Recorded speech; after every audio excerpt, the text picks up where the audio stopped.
A Misericórdia do Porto foi uma das que mais beneficiou com a generosidade dos imigrantes. A sede, na Rua das Flores, tem à entrada uma galeria de beneméritos, onde muitos brasileiros de torna-viagem ganharam o direito a ostentar o seu retrato pintado.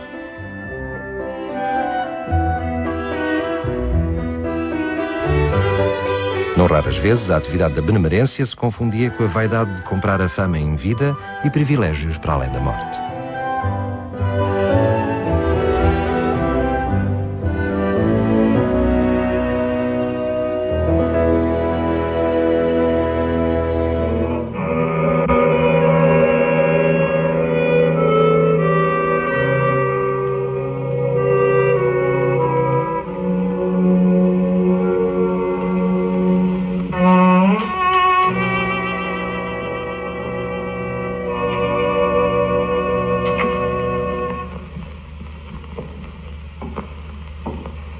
Sou Camilo Castelo Branco. Venho entregar-me à prisão. Camilo Castelo Branco foi talvez o maior responsável pela imagem ridícula e anedótica do imigrante novo rico, que foi tema de paródia em Portugal no final do século XIX. Camilo vingou-se dos livros da perseguição que lhe foi movida por Manuel Pinheiro Alves, um ex-imigrante brasileiro e marido de Ana Plácido, o grande amor da vida do escritor. Uma queixa de Pinheiro Alves levou mesmo Camilo à prisão, acusado de adultério. A figura ridicularizada do brasileiro aparece em 1855 na peça de teatro Poesia ou Dinheiro. A partir desta obra, a caricatura do brasileiro de torna-viagem esteve presente de forma obsessiva em pelo menos 11 obras. Entre elas, Os Diamantes do Brasileiro, Eusébio Macário e a última, A Brasileira de Prazinhos.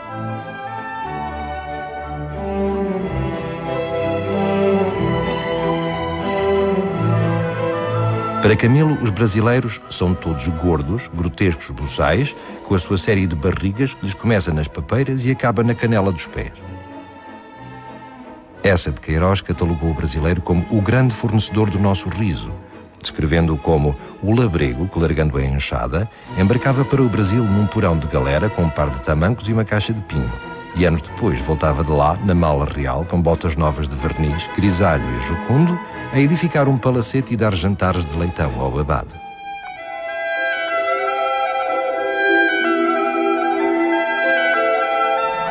Mas os brasileiros não eram apenas os fornecedores do riso nacional.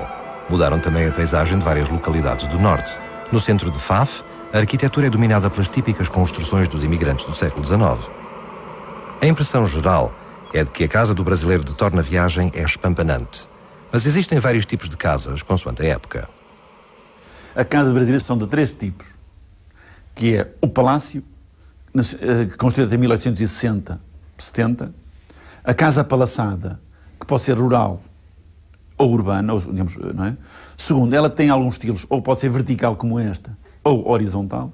E depois temos o palacete, que é, digamos, uma importação francesa, que vem, digamos, por via da zona de Manaus e das periferias, digamos, do Brasil. As casas mais exóticas são as tardias, construídas pelos milionários da borracha na Amazónia, já no século XX. Os caixeiros com fortuna reproduziam normalmente as casas apalaçadas do Rio de Janeiro, onde a influência francesa era imensa. O toque da excentricidade é dado pelos azulejos que cobriam toda a frontaria e que os imigrantes trouxeram do Brasil como elemento decorativo. É numa destas casas apalaçadas que em Faf se procura instalar um dos núcleos do futuro Museu da Imigração Portuguesa. A Casa dos Leite Castro mantém a decoração tal como era no século XIX, quando foi construída pelo retornado do Brasil. O piano ao canto da sala e as aguarelas revelam o desejo de imitar o requinte francês.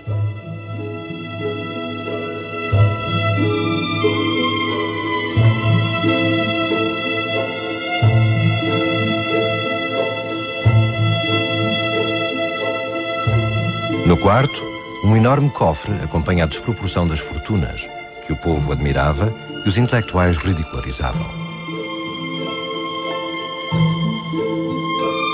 A decoração das casas é muitas vezes explicada pelas influências monárquicas ou liberais dos imigrantes.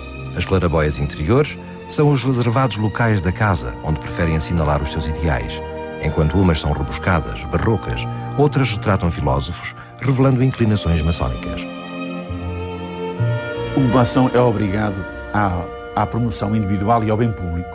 Portanto, o maçom tem que prestar à comunidade um benefício. E esse é o seu sentido da solidariedade. Ou seja, ele vai não só enriquecer, também dá sentido ao seu próprio dinheiro.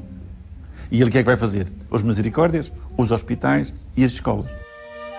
Os cemitérios, eles aparecem representados com o seu busto, a coluna é um símbolo maçom.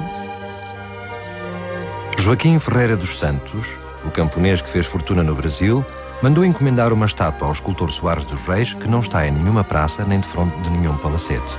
Está no talhão da Santíssima Trindade, no cemitério de Agromonte, no Porto. Assinala o seu próprio túmulo, a última morada altaneira do Conde de Ferreira. No mesmo talhão está um painel de azulejos que descreve parte do seu testamento. Nenhum tostão da sua fortuna lendária foi entregue à família. Parte significativa foi para a construção do Hospital dos Alienados, no Porto, onde se formaram Júlio de Matos e Miguel Bombarda. No entanto, o seu legado mais importante são as 120 escolas que mandou construir pelo país. As escolas Conde de Ferreira, com arquitetura típica, com casa para professor, foram a última mensagem que o afortunado caixeiro quis deixar aos futuros imigrantes portugueses. A fortuna não é obra da sorte, mas da educação. Os brasileiros, de facto, investiram muito em Portugal. Dos transportes públicos às empresas industriais em vários setores, o capital da imigração foi decisivo. Foi também um retornado brasileiro, António da Silva Cunha, o dono da camisaria Confiança, que proporcionou a Aurélio Paz dos Reis financiamento para comprar a máquina que o tornou pioneiro da história do cinema em Portugal. A saída das operárias da fábrica do ex-imigrante foi das primeiras cenas filmadas por um português. Hoje, apesar de tanta atividade benemérita, a ação dos brasileiros de torna a viagem ainda é polémica. O grosso das poupanças eram investidos, eram pequenas poupanças, de qualquer maneira, não é? Portanto, o seu efeito expressava-se na paisagem rural sem a modificar substancialmente. Nos finais do século XIX, Portugal enfrenta uma grave crise financeira. A causa principal é a queda das remessas de imigrantes. Os pobres portugueses juntam-se aos pobres do resto da Europa, expulsos pela mecanização dos campos. De todo o velho continente, famílias inteiras de camponeses rumam para as fábricas da América, em busca da sobrevivência. Entre a Europa em crise e a desejada América, reina agora uma máquina que torna os dois continentes mais próximos, o barco a vapor. O Atlântico também deixara de ser o obstáculo de outrora, quando os veleiros demoravam 50 penosos dias a atravessá-lo.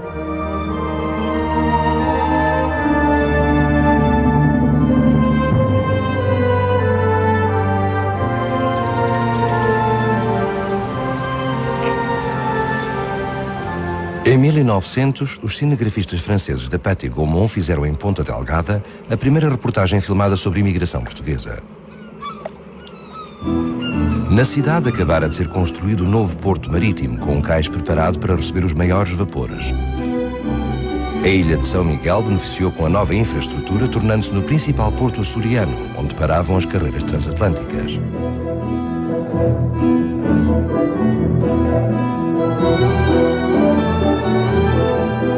Nestas imagens inéditas que nos devolvem o cotidiano da cidade na passagem do século, vimos pela primeira vez os imigrantes açorianos viajando em direção aos Estados Unidos. Não foi tranquila nos mares a sucessão dos veleiros pelos vapores. Os vapores modernos tinham tudo a seu favor. Viagens mais rápidas transportavam mais gente, mas eram ainda, à entrada da segunda metade do século XIX, uma tecnologia cara. Os fabricantes de veleiros ainda conseguiram fazer dos velozes clippers os barcos mais rápidos do oceano.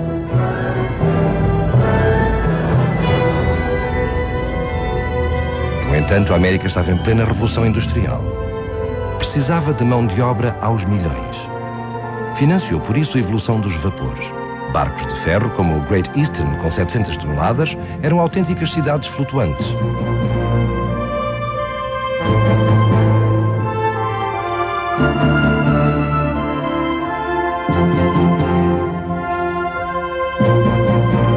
No final do século, as companhias de navegação conseguiam já efetuar 7 a 8 travessias do Atlântico por mês. De 1870 até 1930, em apenas 60 anos, irão viajar nos barcos a vapor 14 vezes mais imigrantes que em todo o século anterior. As grandes estruturas de acolhimento de imigrantes da América receberam 1.400.000 portugueses. 1/5 da população saiu do país. 2/3 foram para o Brasil e os restantes para os Estados Unidos. Eles passaram a embarcar massivamente e os números atingidos mostram que nunca antes se verificara de igual modo.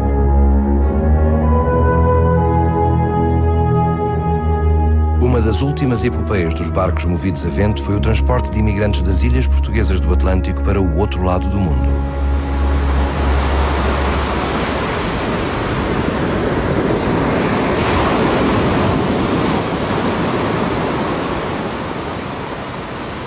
Como não existia ainda o Canal do Panamá, os barcos viajavam pelo Estreito de Magalhães para as Ilhas Sandwich, no Pacífico, o que terá levado tantos açorianos e madeirenses a procurar trabalho tão longe das ilhas onde nasceram.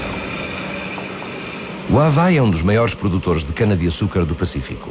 Os trabalhadores das plantações são agora filipinos, mas já foram maioritariamente portugueses.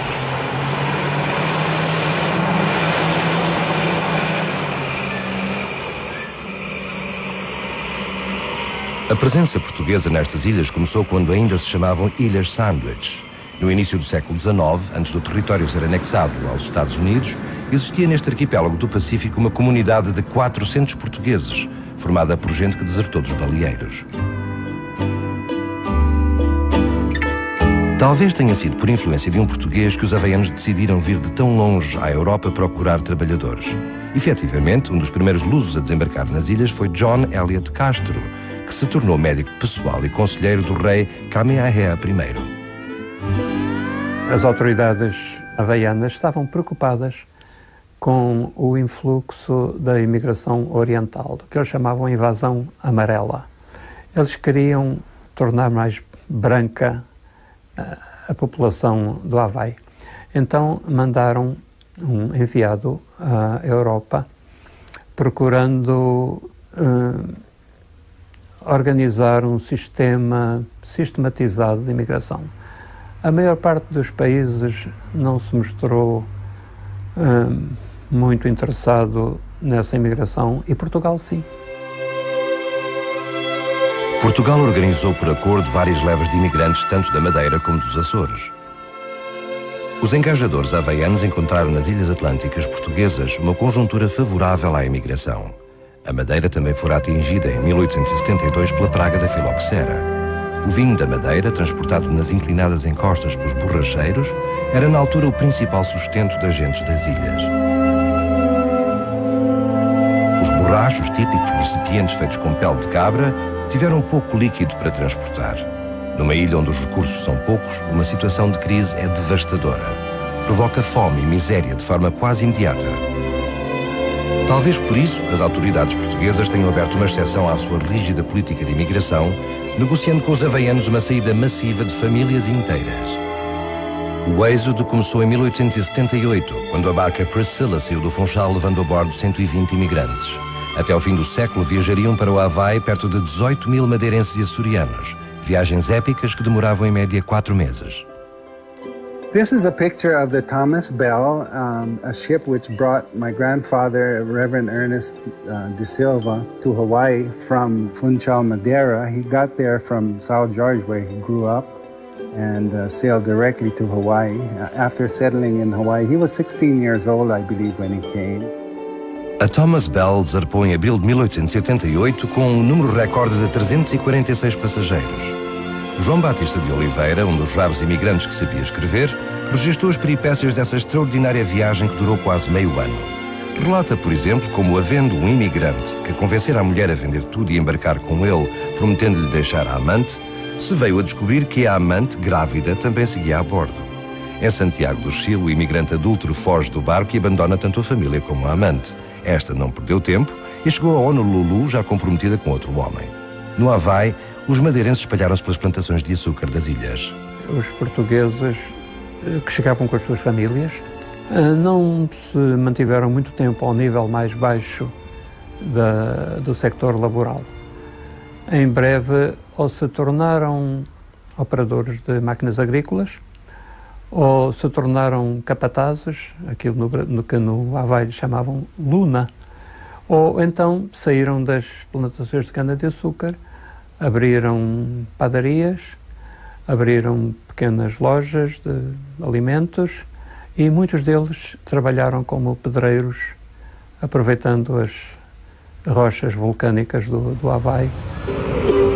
A cultura dos imigrantes portugueses, na sua maioria madeirense, deixou marcas nas ilhas. O típico ukelele havaiano, por exemplo, é descendente direto do cavaquinho. Na viragem para o século XX, o Havaí chegou a ter uma das maiores comunidades, com 20 mil imigrantes, que aos poucos se foi desfazendo com a chegada de japoneses e filipinos. Em 1913, terminou a contratação de mão de obra europeia. Foi um alívio, porque os portugueses não gostavam do trabalho nas tórridas plantações de açúcar. Muitos imigrantes, assim que amealhavam alguns tostões, fugiam para a terra dos sonhos, a Califórnia. Esses portugueses que vieram do Havaí vieram com dificuldades financeiras e foram procurar auxílio perante o condado. Precisavam de dinheiro para viver. E isto era uma vergonha para os que estavam cá. Já tinham as suas casas, tinham as suas herdades, as suas coisas, e não gostavam de ver os portugueses a pedir auxílio ao governo para isso. E começaram então a discriminá-los. Chamavam-os canecas. Aqueles são canecas. E então eles ficaram praticamente, fixaram-se em certas áreas da cidade e chamavam então, em São Leão, chama a Rua dos Canecas, porque eles encurralaram praticamente esse elemento dos patrícios que vieram do Havaí, por causa dessa razão. Os canacas foram atrás do mito. A costa oeste americana tinha fama de ser generosa para os que a procuravam, desde os tempos da caça à baleia. Muitos dos tripulantes aguentavam as duras campanhas nos baleeiros apenas com o objetivo de fugir assim que chegassem aos portos da Califórnia. Temos aqui uma enciclopédia portuguesa trazida por um baleeiro que saiu do Faial em 2 de julho de 1854. Era típico quando o baleeiro saía trazer ou da namorada ou da esposa uma recordação. E, em geral, ela fazia uma corrente de relógio ou um broche do seu próprio cabelo. E ele trazia isso consigo nestas viagens que fazia baleeiras.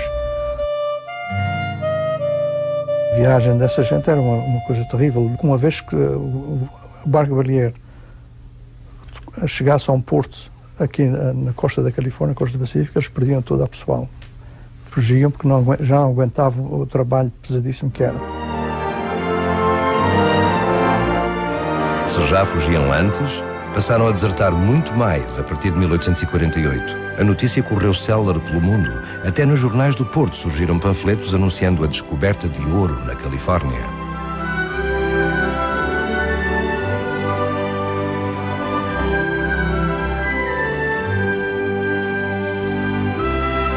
Well, they started arriving about in 1850s, and Joe Miller, actually his name was Mello, and from the Azores, he stowed away on a whaling ship. And so he ended up here in California, and he decided that he would go to the mining to try to get the gold, like so many people did.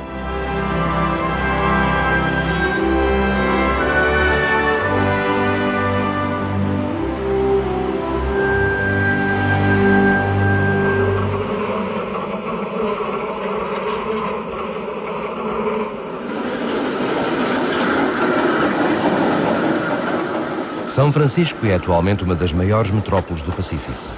No entanto, em 1846, quando foi ocupada pelos Estados Unidos, era um mero presídio mexicano situado na ilha de Alcatraz. Depois da descoberta do ouro, o pequeno aglomerado de casas cresceu rapidamente.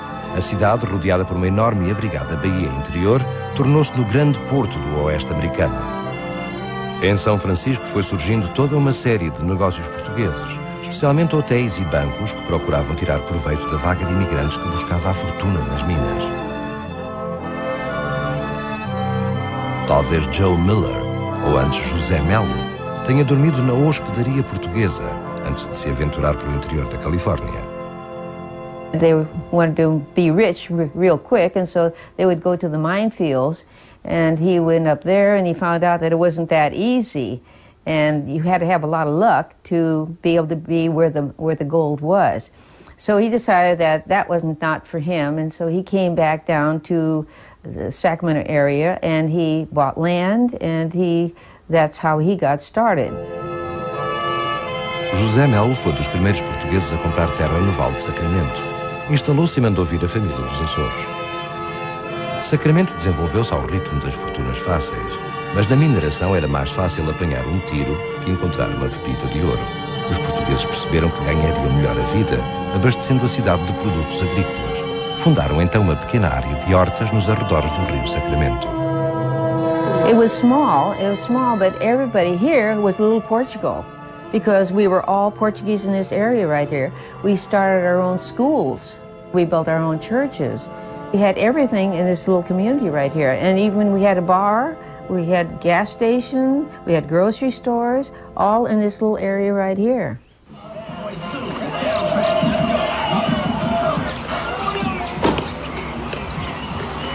Em Sacramento ainda resiste a Escola Lisboa e outros vestígios do pequeno Portugal. No século XIX, a cidade foi uma das portas de entrada dos portugueses no território do oeste americano. 1, 2, 3, 4, 5, 6, 7, 8.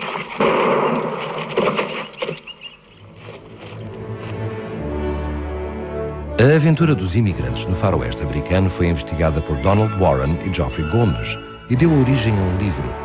Portuguese in the Old West desvenda algumas histórias curiosas dos portugueses que viveram no tempo dos cowboys.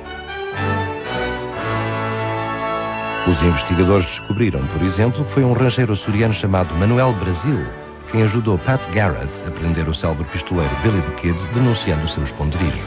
Um facto que nem as lendas referem. No, Will. No, Sheriff.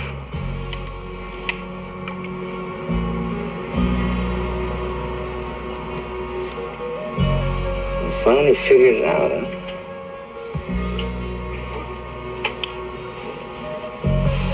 Go on, get it over with.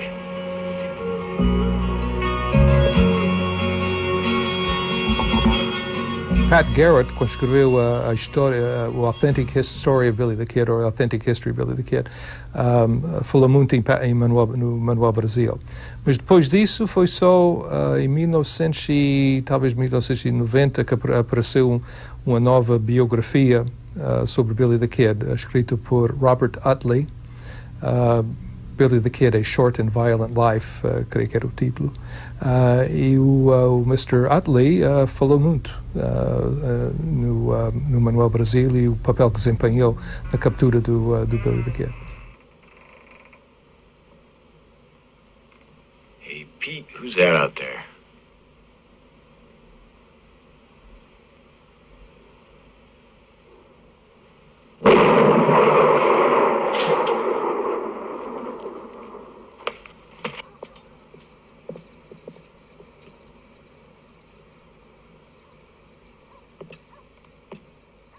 A partir das memórias do xerife, os investigadores refizeram a vida do homem que ajudou a capturar Billy the Kid.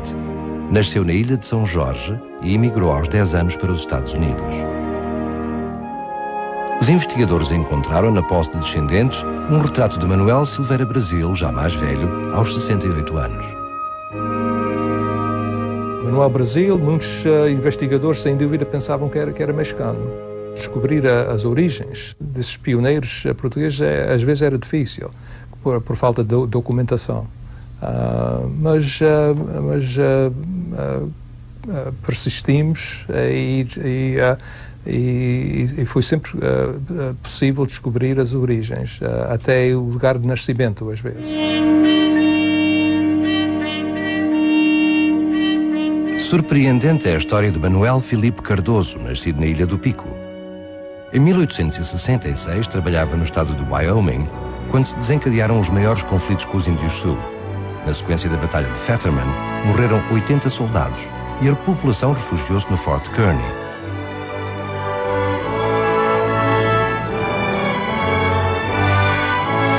O açoriano decidiu furar o cerco e cavalgou cerca de 370 quilómetros através do território índio em busca de reforços. Quando chegou a Fort Laramie, 3 dias depois, o cavalo exausto morreu, mas o imigrante salvou a guarnição do forte. Ficou conhecido como Phillips the Portugee, foi condecorado e tornou-se num dos heróis lendários dos americanos.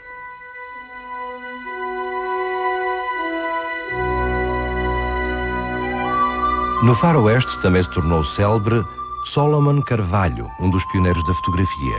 Este, descendente dos judeus portugueses, acompanhou a expedição Fremont, que escolheu a melhor passagem para a linha do Pacífico, o caminho de ferro que ligou pela primeira vez os dois lados da América. Carvalho tirou as chapas históricas, as primeiras fotos de índios americanos. A ambição dos imigrantes aventureiros do faroeste não era o heroísmo, porém. Queriam apenas alcançar o pedaço de terra que não podiam ter nos Açores. Os hábeis agricultores açorianos rapidamente perceberam como se podiam aproveitar do crescimento de São Francisco na época do ouro. Escolheram uma zona do outro lado da baía, a 30 km da cidade, chamada São Leandro.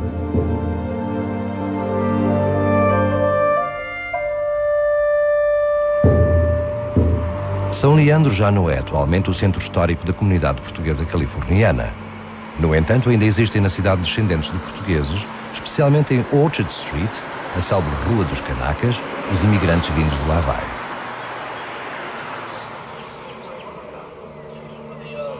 No século XIX, São Leandro foi a cidade do oeste americano onde os portugueses mais se aglomeraram. Eram boas as terras nos arredores da Baía de São Francisco. Os portugueses encheram-na de hortas para abastecer com legumes frescos e flores as cidades daquela zona. A habilidade dos imigrantes portugueses para cultivar a terra era tanta que fascinou Jack London. O célebre escritor norte-americano também tinha o sonho de ser agricultor e comprou uma enorme propriedade em Oakland, perto de São Leandro. O interesse pelos açorianos levou a incluí-los em alguns dos seus livros. Ele admirava os açorianos pelo facto de eles conseguirem duas culturas no mesmo ano. Os açorianos aproveitavam tudo um bocadinho de terra, plantavam milho, mas entre o milho punham batatas ou outras coisas quaisquer. Ou nos pomares não tinham as frutas, aproveitavam o terreno para outras coisas. E ele nunca tinha visto duas colheitas num ano. No livro O Vale da Lua, Jack London descreve com admiração os açorianos. Há 40 anos, o velho Silva veio dos Açores. Foi para as montanhas como pastor e a primeira terra que alugou foram 6 hectares, mas rapidamente chegou aos milhares. Depois vieram as irmãs, os tios, os sobrinhos dos Açores. São Leandro tornou-se um sítio de portugueses. Os primeiros vinham, evidentemente, sozinhos. Era uma epopeia quase. Desembarcavam em Nova Iorque ou em Boston com $5 no bolso, uma moeda de $5 de ouro, que eles chamavam uma águia. E com esses $5 eles chegavam até à Califórnia. Conseguiam um trabalho razoável e trazia os parentes.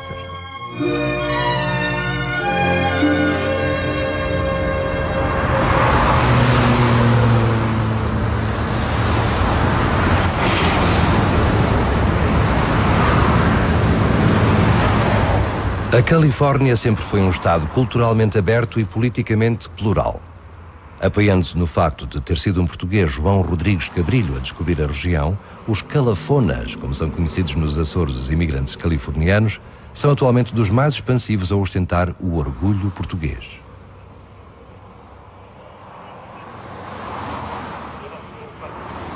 Mas nem sempre foi assim. No século XIX foram obrigados a unir-se para manterem a cultura portuguesa.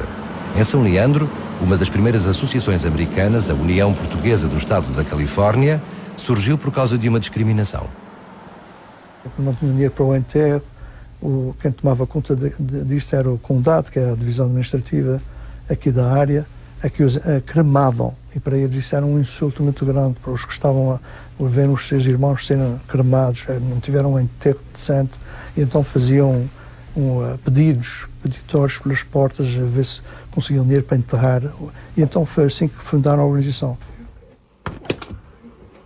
No início da nossa organização havia uma influência maçónica e então eram submetidos a uma iniciação com motivos maçónicos. Este livro era o ritual, este data de 1895, em que as pessoas vestidas com estes robos em várias cores representavam, por exemplo, a obrigação de serem unidos entre si, a obrigação de caridade, tomar conta dos sócios que são mais pobres, mais desprotegidos. E isto era então a cerimónia que era feita no salão da organização. Para além das várias associações de portugueses, também as festas do Espírito Santo se tornaram conhecidas por todo o oeste americano. Algumas das inovações americanas, como a eleição da rainha, acabaram por ser adotadas até nos Açores. Nos inícios do século XX, São Leandro era a capital portuguesa da Califórnia. Chegou a ter 20 mil portugueses. 2/3 da população, em 1901, segundo o recenseamento que foi publicado, 2/3 da população era portuguesa em São Leandro.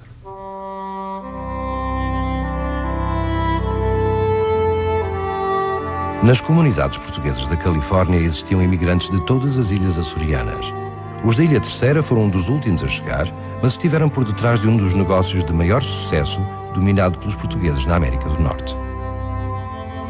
After the turn of the century, particularly focused their attention on California.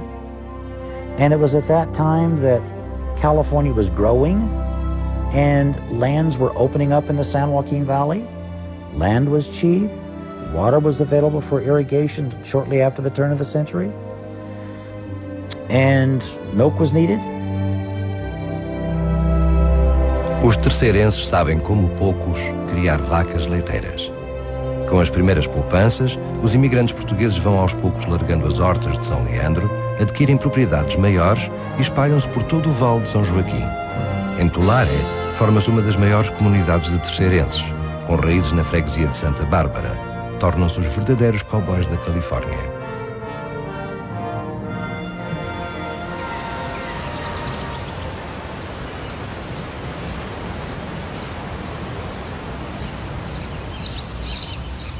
Santa Bárbara é uma das 12 freguesias do concelho de Angra do Heroísmo. As terras situadas em terrenos altos e desabrigados têm também falta de água. Só com muita arte de cultivo os habitantes conseguem torná-las produtivas. A dureza do trabalho produziu bons agricultores, mas também muita vontade de emigrar. My avô never did want to go back because my husband and I were talking about going back. We went back in '69 and he was still alive.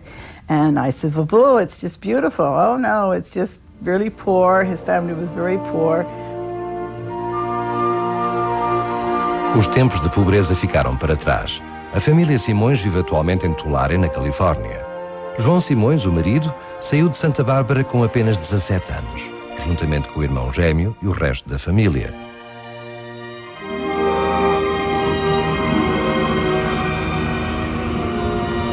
Os pais de João Simões tinham mais 10 filhos, ou seja, muitas bocas para alimentar com o exíguo hectare de terra que tinham nos Açores.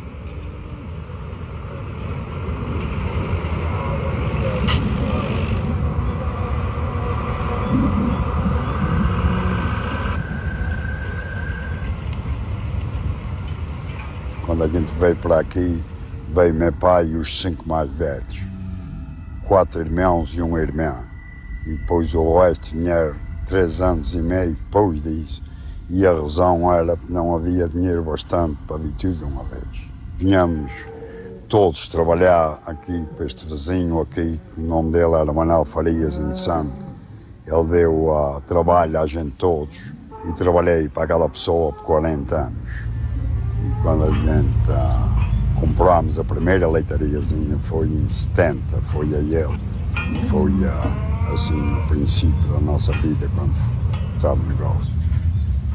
Where we are sitting today, right in the heart of the #1 dairy county in the entire nation, you can look around this house and point out 6 or 7 dairies.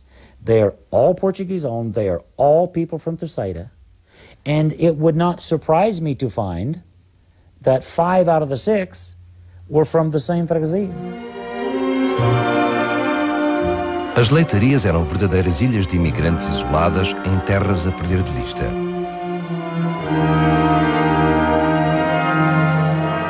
Não deixa de ser surpreendente que as comunidades agrícolas portuguesas tivessem conseguido sobreviver à Grande Depressão dos anos 30 na Califórnia, uma das regiões do país onde o desemprego, a fome e a miséria mais se fizeram sentir. The reason for that is quite simple. The Azorians who came here 100 years ago came from a very, very hard environment where making a living was very difficult. So there were literally people back then who would work 10, 12, 15 years, every day, every day. Sometimes 12, 13, 14 hours every day. No festas, no church, for years, because of this phenomenal desire to achieve. Sem descanso. Foi assim que João Simões ganhou a vida. Para além do duro trabalho da leitaria, ainda hoje é um dos raros agricultores californianos que consegue extrair do campo 3 colheitas num só ano agrícola. Em Tulare, as principais lojas, clubes e bancos pertencem a portugueses. Dominam até a principal cooperativa produtora de leite. Estes caminhões recolhem leite 24 horas por dia e depois esta outra esquadra transporta para Los Angeles.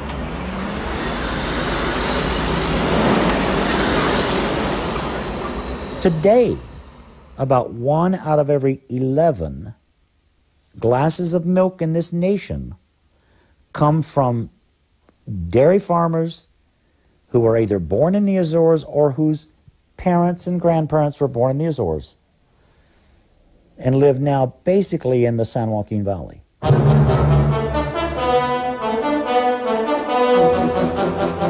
Em terra, os terceirenses dominavam o negócio do leite. Os imigrantes do Faial e do Pico iam explorando no mar os negócios que melhor conheciam, como a pesca e a caça à baleia. Foram eles os principais trabalhadores das 16 estações baleeiras que existiram na Califórnia entre 1854 e 1900. First, of course, was an American captain, John Pope Davenport. But when he started, he hired all Portuguese, so he had like 12 Portuguese working for him. And he stayed, it was at Monterey, and he stayed for a few months, and then he left, and then the Portuguese just took over the business from then on. O último vestígio das pequenas estações baleeiras da costa da Califórnia é esta cabina onde os imigrantes guardavam equipamento. Apesar de construída em madeira, tem 140 anos e é monumento nacional.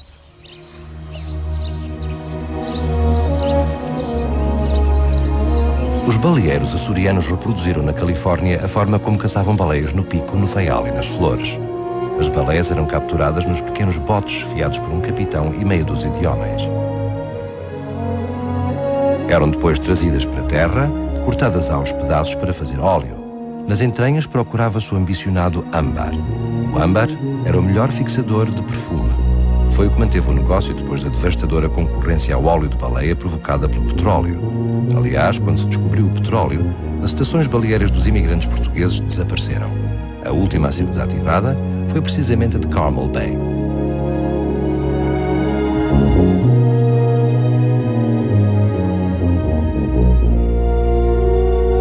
Os imigrantes pescadores, especialmente os mais vocacionados para o mar, como os da Ilha do Pico, estabeleceram-se mais a sul, em San Diego, a capital pescatória dos Estados Unidos.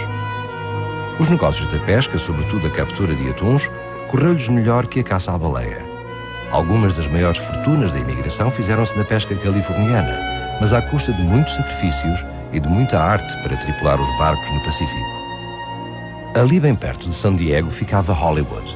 A fama dos portugueses como intrépidos capitães de barcos chegou aos ouvidos dos produtores de cinema. Em 1932, um português era a personagem principal de um filme. Mike Mascarenhas gabava-se de ser o melhor pescador de atuns do Pacífico, um duro, a quem os tubarões levaram uma mão. O filme chamou-se Tiger Shark e foi realizado pelo célebre Howard Hawks. Mike Mascarenhas era interpretado por uma das maiores estrelas do cinema da época, Edward G. Robinson. Lourenço Olivier não teve a sua história publicada em filme, mas bem o merecia. Publicou uma autobiografia onde conta como deixou clandestinamente os Açores aos 13 anos. Trabalhou numa horta em New Bedford, atravessou a América, foi pastor no Vale de São Joaquim e finalmente estabelece-se em San Diego. Fez o percurso clássico de muitos imigrantes nos Estados Unidos. Em San Diego trabalhou numa lota, meteu-se com uma carroça no negócio da comercialização de peixe. Um armazém de refrigeração tornou-o milionário. Em meados do século XX era uma das maiores fortunas entre os imigrantes portugueses, simbolizadas com a construção de um dos maiores barcos de pesca dos anos 50, o Belle Portugal. A maior homenagem que Hollywood fez aos capitães de barcos portugueses aconteceu no filme Captain Courageous, de 1937, realizado por Victor Fleming. Look, Longjack. He's got such few fish they die of loneliness, I think. You get better, maybe? Ah, wait till you see what I get. I get fish with hair on him. Spencer Tracy interpretou Manuel, o bravo capitão de um barco de pesca que salva no mar um rebelde filho de uma família rica e lhe dá uma lição de vida. A personagem Manuel valeu a Spencer Tracy um Oscar para melhor ator.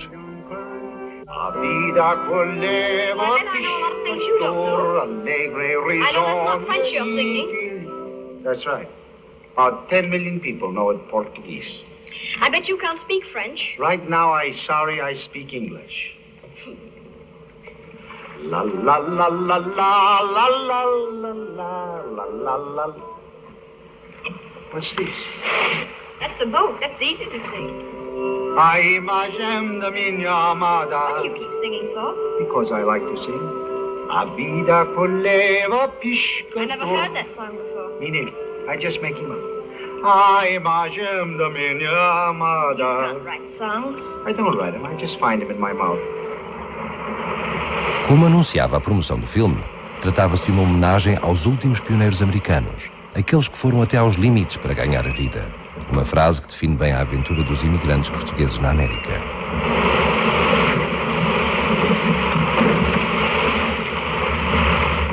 Come on, get her in the water.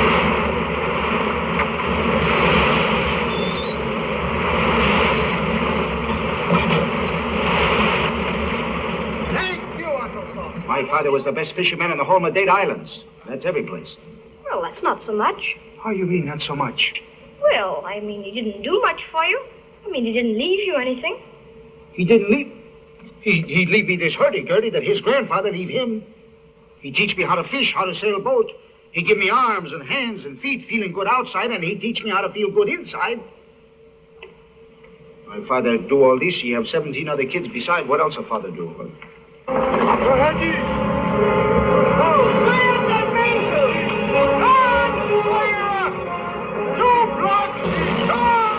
Mas a Califórnia era longe e só aproveitava a quem já lá tivesse redes familiares.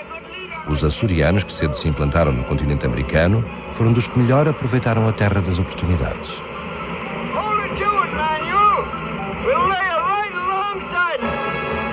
Os portugueses continuaram a emigrar para todas as partes do mundo, mas em especial para o Brasil, e passaram a fazê-lo em grande número a partir de 1888.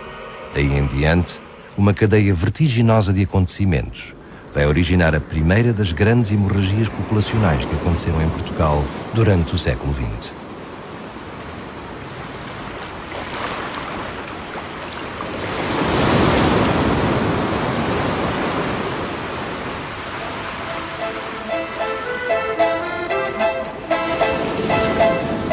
Este parte e aquele parte e todos se vão.